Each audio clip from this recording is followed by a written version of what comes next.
Olá, eu sou Sara Kirchhoff e falo ao vivo dos estúdios da B3 em São Paulo. Seguindo o movimento de ontem, hoje o dólar continuou em queda frente ao real, como a gente acompanha aqui na tela. O dólar que perdeu força hoje frente a várias moedas de países emergentes, frente ao real, caiu 0,73% nesta quarta-feira e encerra o dia de hoje aos R$ 3,23 mais 70, um patamar aí 10 centavos abaixo do que aquilo que a gente via no fim de 2017.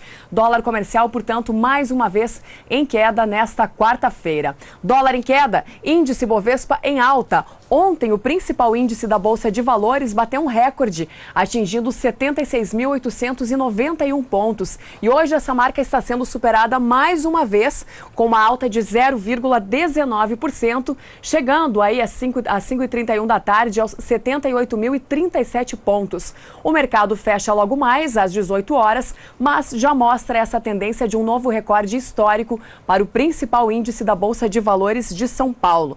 Isso também porque no mercado interno, o ano virou com um clima mais favorável depois que as agências de classificação de risco não reduziram o rating do Brasil no final de 2017, como era a expectativa de boa parte do mercado depois do adiamento da votação da reforma da Previdência na Câmara dos Deputados, que ficou aí para fevereiro deste ano.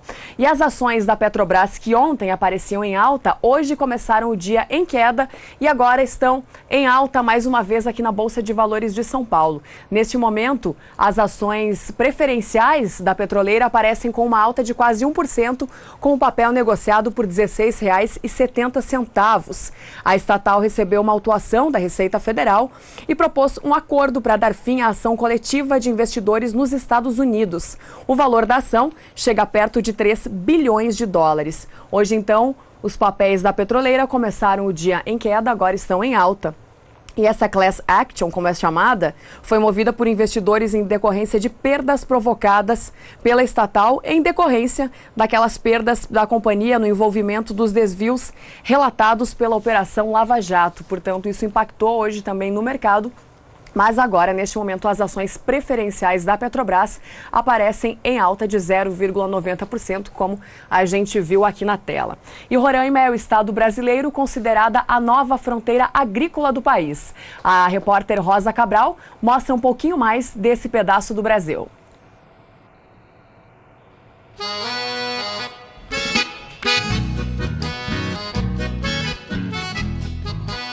Norte do Brasil, um jovem estado com 29 anos.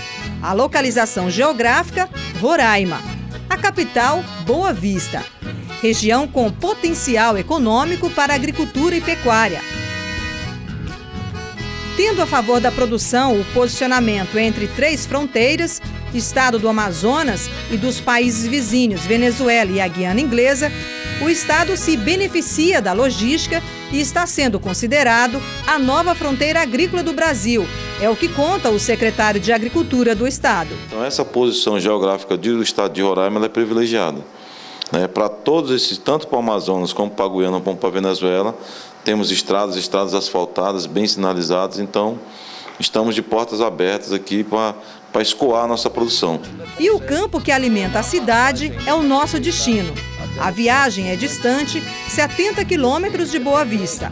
O guia, o empresário rural Antônio Denário. Ele tem propriedade nos 2 lados da BR-174. 7 quilômetros de fazenda de um lado e 7 do outro. Então, essas áreas do lado esquerdo são pastagens que já estavam degradadas. Vamos dizer, com as terras mais fracas, nós introduzimos a cultura de soja.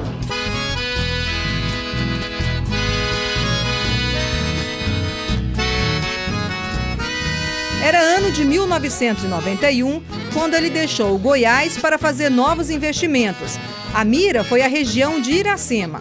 Vamos dizer também que é um espírito aventureiro, conheceu o Brasil. E chegando a Roraima, eu percebi que é um estado apaixonante. Tem lindas paisagens naturais e também tem um potencial produtivo muito grande. nós temos excelentes terras, temos um ciclo de chuva bem definido e temos uma luminosidade muito boa aqui.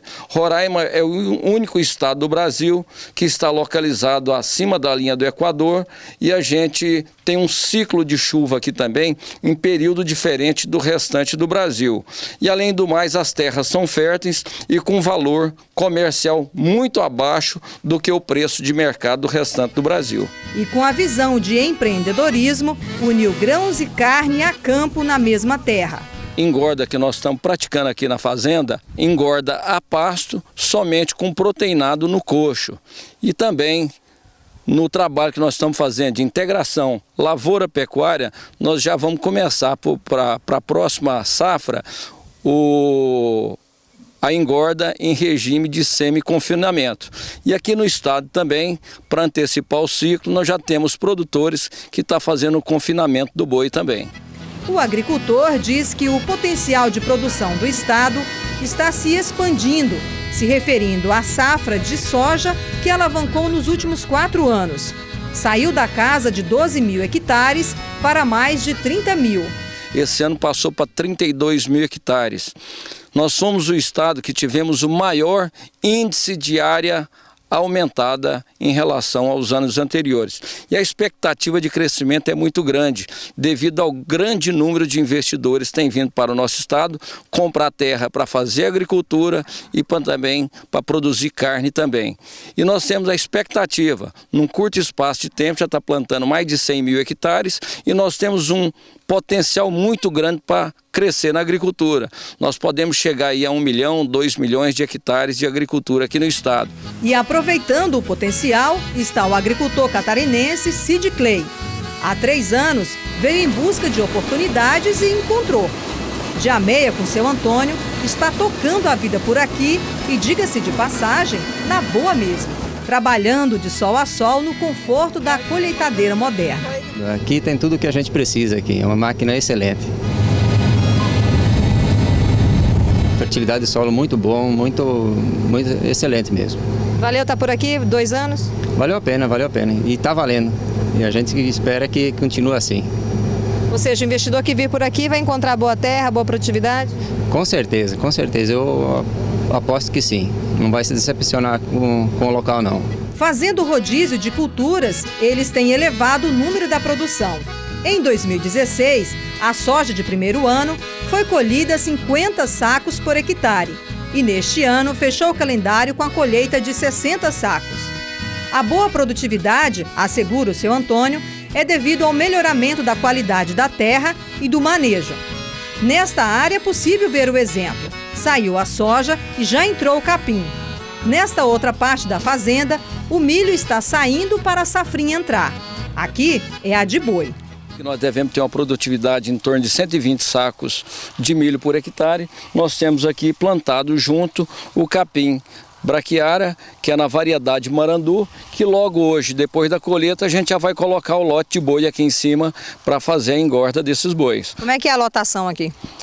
Inicialmente, a gente pode colocar uma lotação em torno de 3, 4 unidades animal por hectares, para a gente aproveitar esse resíduo do milho e também o capim que está com alto vigor de proteína também, para a gente fazer uma engorda o mais rápido possível. Depois, com o decorrer do tempo, essa lotação vai diminuindo até chegar em torno de 2 boi por hectare. E para quem está de olho nas terras agricultáveis, tem incentivos fiscais, como a isenção do imposto, o ICMS para o produtor. Além disso, a condição maior, que eu digo hoje no nosso estado, além da Lei 215, que ela é muito importante, é a gente dar o apoio na condição de regularizar a terra da pessoa, do produtor, deixar ele seguro naquilo que ele está comprando. Sempre pensando ecologicamente, tudo dentro da lei, mas a gente vai agilizar para que ele não perca tempo. A agricultura não tem tempo para perder. E quem carrega o Brasil sobre rodas encontra nesse pedaço do Brasil oportunidades de trabalho. Seu Celito saiu da Bahia para aproveitar a última safra do ano. Quando lá estão plantando, aqui estão colhendo. Então a gente faz tudo círculo. E aí ganha um dinheirinho a mais? É, um dinheirinho a mais. Compensa? Compensa. Quantos quilômetros você andou para chegar aqui? 4.800 quilômetros. Quantos dias? 18 dias. com o rio, né? Tem o rio para atravessar, né? Que nós fazemos a travessia de Manaus, de Belém a Manaus. E para onde o senhor está levando esses grãos? Para Boa Vista, Grão Norte. Quanto tempo o senhor vai ficar aqui? Até o final do mês. Terminou a colheita, vai embora? Vou embora. Vai para outro canto? Eu vou para casa. Isso é muito bom, né? Vou para casa.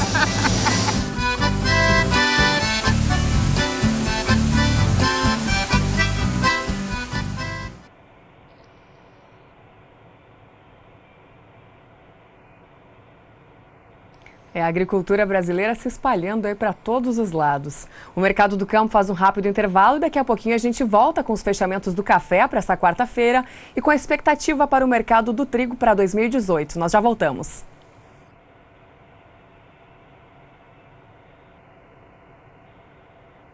Estamos de volta falando ao vivo dos estúdios da B3 em São Paulo e o assunto por aqui agora, como você sabe, é o café. Buscando consolidação, a Bolsa Futura de Londres encerrou a quarta-feira com preços mais altos para o café robusta, como a gente acompanha aqui na tela. De olho no painel, eu vou começar destacando aqueles contratos entregues agora em janeiro deste ano, que hoje tiveram uma valorização de 0,17% lá na Bolsa de Londres. Com isso, o valor da tonelada aparece por $1.758 nos últimos negócios. Os contratos entregues em março deste ano subiram 0,11%, passando para $1.735 a tonelada.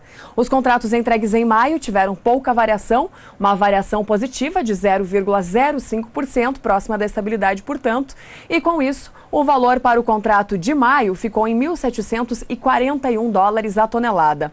Já os contratos entregues em julho deste ano não tiveram variação e permanecem com o valor de $1.774 a tonelada. Café robusta que também foi influenciado positivamente pela desvalorização do dólar e pela valorização do petróleo.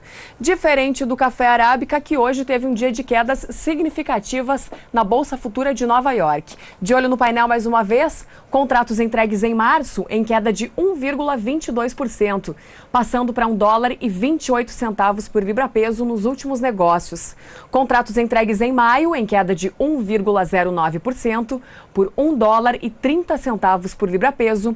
Contratos entregues em julho, $1,33 por libra-peso e contratos entregues em setembro, $1,35 por libra-peso. Essa queda vem depois de 5 pregões em alta e depois do café arábica atingir as máximas de 2 meses. A aceleração nos preços também vem sendo sustentadas nessas últimas semanas por cobertura de posições vendidas diante de uma queda nas exportações do Brasil e do potencial para a próxima safra. Lembrando que o Brasil é o principal produtor e exportador de café arábica do mundo. Café BMF Bovespa, negociado aqui na B3 em São Paulo, também teve um dia de queda nesta quarta-feira, quedas significativas aí acima de 1% nos principais contratos. Eu começo destacando os contratos entregues agora em março de 2018. Foram 2.400 negociações para o contrato de março, um número bem elevado de negociações para este vencimento, que veio em queda nesta quarta-feira. Com uma queda de 1,31%, o contrato de março passou de $163,95 a saca para $161,80 a saca no ajuste atual, ficando 10 centavos acima nos últimos negócios. Contratos entregues em maio de 2018, em queda de 1,21%, passando do ajuste anterior de $161,55 a saca para $159,60 a saca no ajuste atual. Já os contratos entregues em julho deste ano caíram 1,17%, passando para $155,90 a saca, e os contratos entregues em setembro de 2018, mês referência no mercado do café, em queda de 1,10%. No ajuste anterior, o valor para o vencimento de setembro aparecia por $163 a saca e com essa queda então foi parar em $161,20, ficando ainda abaixo nos últimos negócios. Perdas bem significativas para o café aqui na Bolsa de Valores de São Paulo. E para saber se vem chuva para os cafeicultores do centro-sul do país, vem aí Juliana Rezende da Somar Meteorologia com as primeiras informações do tempo para o programa de hoje. Olá, boa tarde a todos. O desenvolvimento dos cafezais na maior parte do centro-sul do Brasil ainda segue mantendo bom ritmo. Isso porque a umidade do solo segue bastante elevada na maior parte do centro-sul. Dessa vez, os índices ficam em torno de 90% aqui no estado de Rondônia, grande parte da região sudeste, Paraná e também do estado do Espírito Santo. Agora, nos próximos 5 dias, ainda tem previsão de chuva nas principais áreas produtoras de café. As pancadas mais fortes ficam concentradas aqui na região sudeste e também na região centro-oeste. E essas pancadas vão ser influenciadas por conta da formação de áreas de baixa pressão na costa da região sudeste, que conseguem organizar um canal de umidade em toda essa área central do Brasil. Então, as chuvas fortes ficam concentradas no sul de Minas Gerais, norte do estado de São Paulo e grande parte também da região centro-oeste. Apenas o estado do Paraná é que não deve receber as pancadas mais fortes. Isto porque uma massa de ar mais seco passa a atuar no sul do Brasil, garantindo tempo firme na maior parte dos 3 estados. Só que ainda pode ocorrer algumas pancadas de chuva, mesmo que de maneira bastante fraca e isolada, entre o estado do Paraná e também Santa Catarina. Isso ocorre até pelo menos o dia 8 de janeiro. Já durante a segunda semana, entre os dias 9 até o dia 13 do mês de janeiro, as instabilidades dessa vez conseguem se espalhar novamente pelo centro-sul. O estado do Paraná volta a receber chuva e de maneira bastante expressiva, volumes elevados em torno de 50 milímetros na faixa norte do estado do Paraná. Essa chuva também acaba garantindo pancadas aqui no Mato Grosso do Sul, interior do estado de São Paulo. Então, grande parte das áreas produtoras de café do centro-sul ainda recebem pancadas até pelo menos o dia 13 do mês de janeiro. Já durante a terceira semana, entre os dias 14 e até o dia 18, tem previsão de chuva abrangente em todo o centro-sul. Então, grande parte das áreas produtoras de café, até pelo menos o dia 18 do mês de janeiro, seguem recebendo pancadas frequentes e, com isso, a umidade do solo deve seguir bastante elevada, favorecendo o desenvolvimento das lavouras de café. Daqui a pouco eu volto com mais previsão do tempo.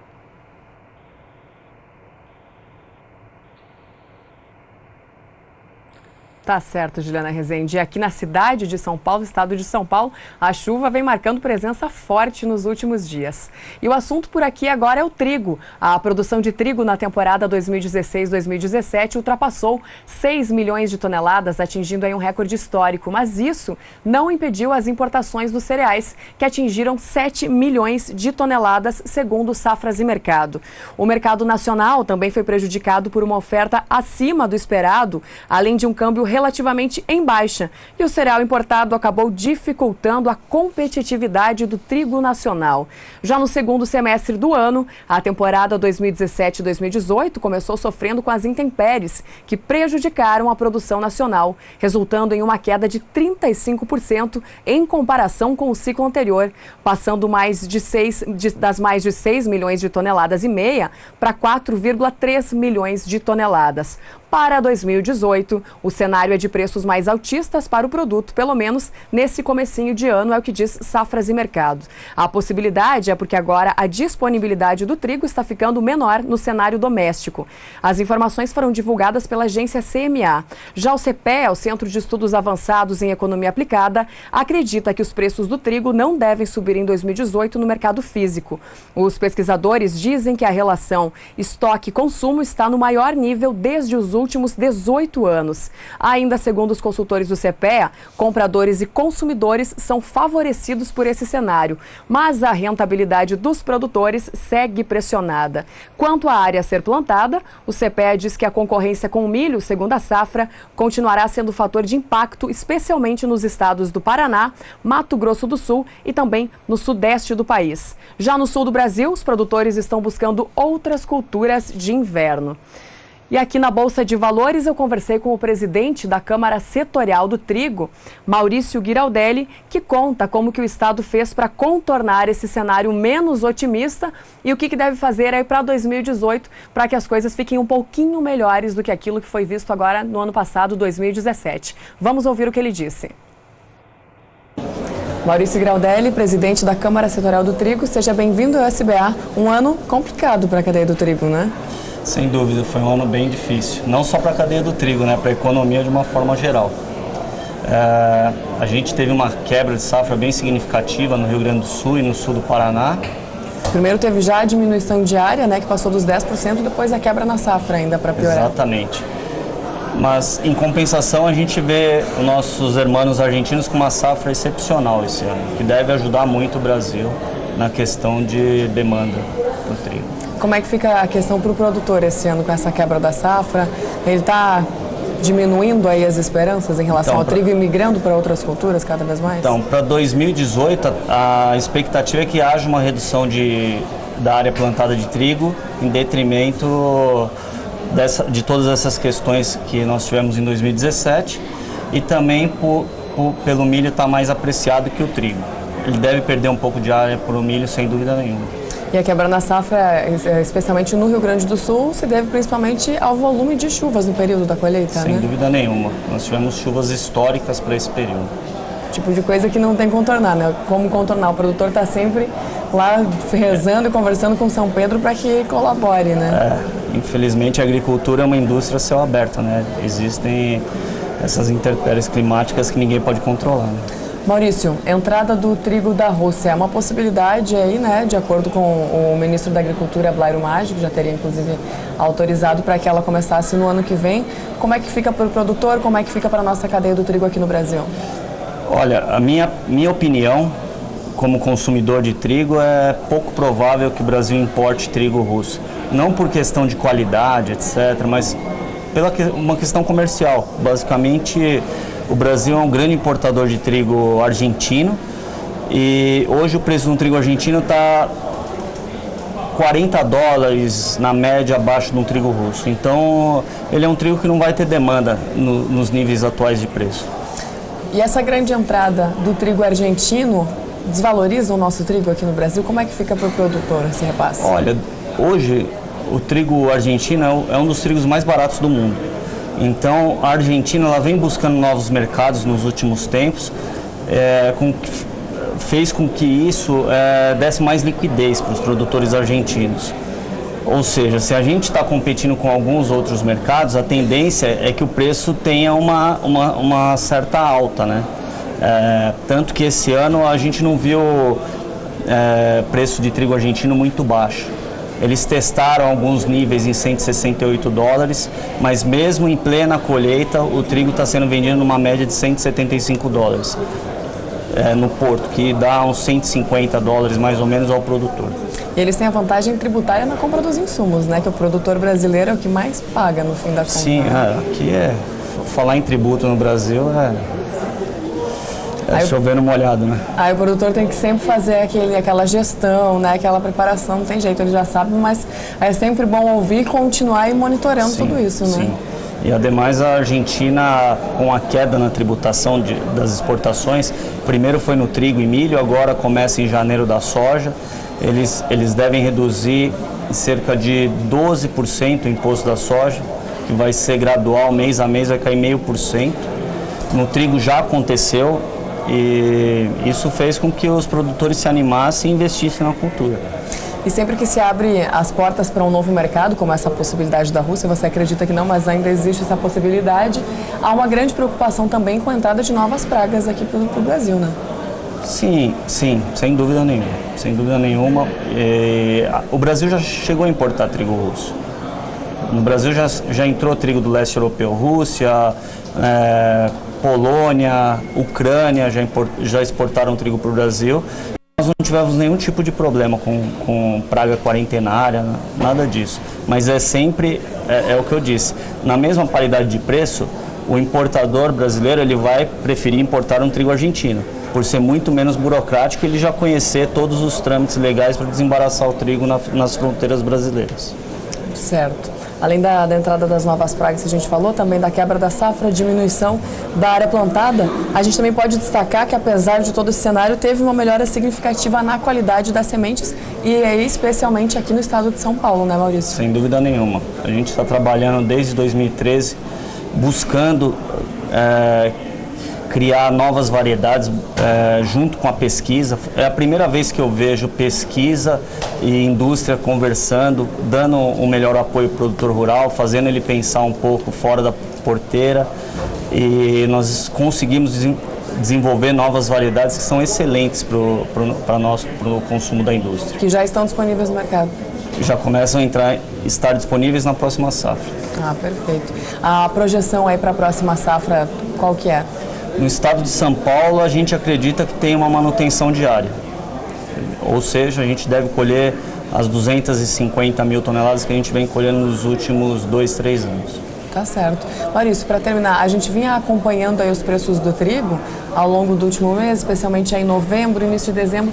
Os preços vinham caindo muito, tanto no mercado físico quanto no mercado futuro, em função dessa grande oferta, né, global, inclusive. E agora, nos últimos dias, essa última semana, a gente observou os preços começando a reagir. Aí o que fez com que essa alteração aí pudesse ser percebida? Então, basicamente, nós tivemos uma grande quebra. A Austrália teve uma grande quebra de safra, com que fez que os tradicionais importadores da Austrália buscassem novas origens. Foi o caso do trigo russo, que está em evidência e está sendo disponível para vários países no mundo. E também o que aconteceu para aumentar os preços CIF do trigo foi a alta do frete marítimo. A gente vê um grande volume de demanda por navios e o frete marítimo tem subido muito, subiu cerca de 20%. E qual é a expectativa dos preços agora para o início do próximo ano? Eu Tanto acho no mercado físico quanto no mercado futuro. A tendência é a manutenção de preço ou até uma certa elevação. A partir de março, eu acredito que deva subir um trigo argentino entre 10 e 15 dólares. Tá certo. Maurício, obrigada pela sua participação. Obrigado você pelo convite. Perfeito. Esse foi então Maurício Giraldelli, presidente da Câmara Setorial do Trigo, e nós voltamos ao programa. E a tonelada do trigo tipo pão ou melhorador no estado do Paraná aparece por R$ 669,56 no indicador CPEA, o Centro de Estudos Avançados em Economia Aplicada. O indicador aponta para uma queda de 0,65% no valor da tonelada do trigo tipo pão ou melhorador no estado do Paraná. Isso no levantamento diário, né? No último levantamento anterior a esse que saiu na noite de ontem, a tonelada aparecia por R$ 673,92 e com essa queda um pouco acima de 0,5%, foi então para R$ 669,56 a tonelada do trigo tipo pão ou melhorador no estado do Paraná, mercado físico.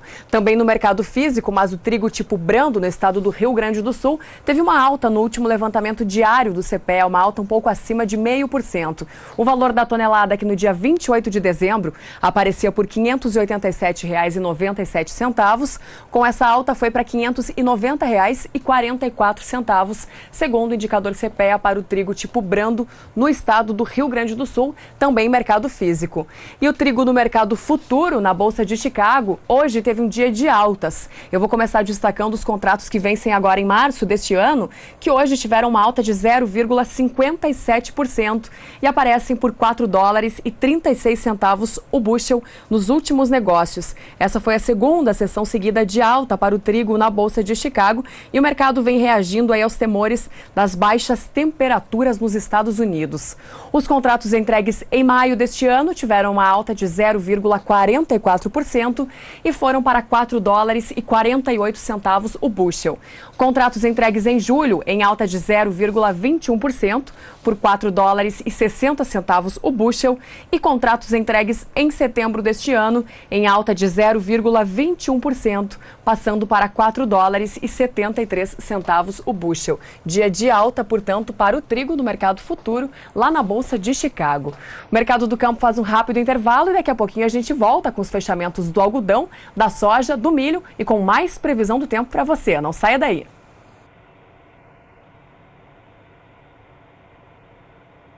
Estamos de volta, falando ao vivo dos estúdios da B3 em São Paulo.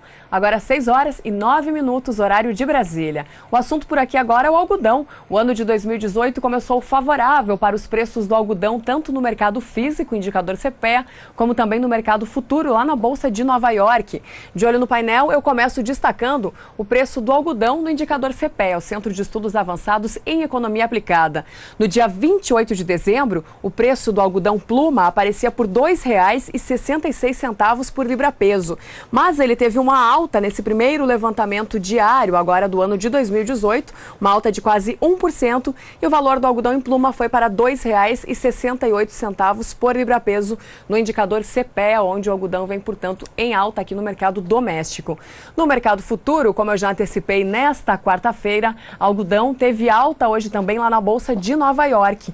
Os contratos entregues em março de 2018 subiram 0,78% nesta quarta-feira, passando aí para 78 centavos de dólar por libra-peso. E os contratos entregues em maio subiram 0,63% e também ficaram acima de 78 centavos de dólar por libra-peso. O início de ano, portanto, positivo para a cultura do algodão. E para saber se vem chuva para os produtores de algodão do centro-norte do país, vem aí mais uma vez Juliana Rezende da Somar Meteorologia. Produtores de algodão do interior da Bahia seguem avançando com as atividades de plantio e agora as condições hídricas do solo ainda seguem favorecendo essa fase inicial de desenvolvimento. Dessa vez, a umidade do solo já alcança 80% aqui do oeste até o sul da Bahia. E a umidade segue bastante elevada, alcançando até 100%, principalmente na região nortista. Agora, ao longo dos próximos 5 dias, segue tendo previsão de chuva bastante abrangente e com forte intensidade, especialmente na região norte. O volume de água é bastante elevado, podendo alcançar até 70 milímetros no estado do Tocantins. Essas áreas de instabilidade também influenciam a chuva no interior do Nordeste. Então, por conta disso, é que tem previsão de chuva bastante abrangente no Nordeste, só que as chuvas mais fortes ficam restritas à faixa oeste nordestina. Durante a segunda semana, essa chuva mais significativa agora do interior do Nordeste já começa a perder intensidade. Então, ainda tem previsão de chuva abrangente na maior parte da região nordestina, só que o volume de chuva agora é mais baixo e não deve passar de 15 milímetros. Essa condição ainda vai persistir durante a terceira semana e até pelo menos o dia 18 do mês de janeiro segue tendo previsão de chuva forte na região nortista, enquanto que no interior do Nordeste, pancadas mais fracas e também ocorrendo com uma certa irregularidade. Então, ao longo das próximas semanas, ainda tem pancadas de chuvas bastante significativas, especialmente agora para essa fase inicial de desenvolvimento das lavouras de algodão. Só que essa chuva, conforme nos aproximamos da metade do mês de janeiro, começa a perder um pouco mais de intensidade e aí essas instabilidades já não têm mais potencial para seguir aumentando a disponibilidade hídrica do solo. Hoje eu encerro por aqui a minha participação. Até mais!